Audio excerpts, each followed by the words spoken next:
Hello દોસ્તો, કેમ છો? મોજમાં? ભલે પડે ટાચ પણ મોજમાં રહેવું વાલા. તો મને કે 14 તારીખે ખીહેર છે. કહો તો આજ 13 તારીખ થઈ ગઈ. કહું તો કાલે જ ખીહેર. તો હવે ઉપડ્યા પતંગો લેવા.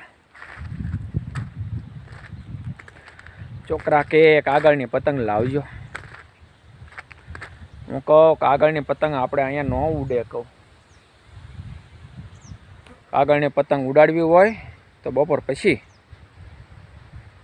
સવારે તો ઝાંકળ હોય કે ઓગળી જાય ઝાંકળની પતંગ. તો 2-3 પંજા લાવશું પતંગના અને છોકરા ઉડાડશે ને આપણે જોવું ભાઈ.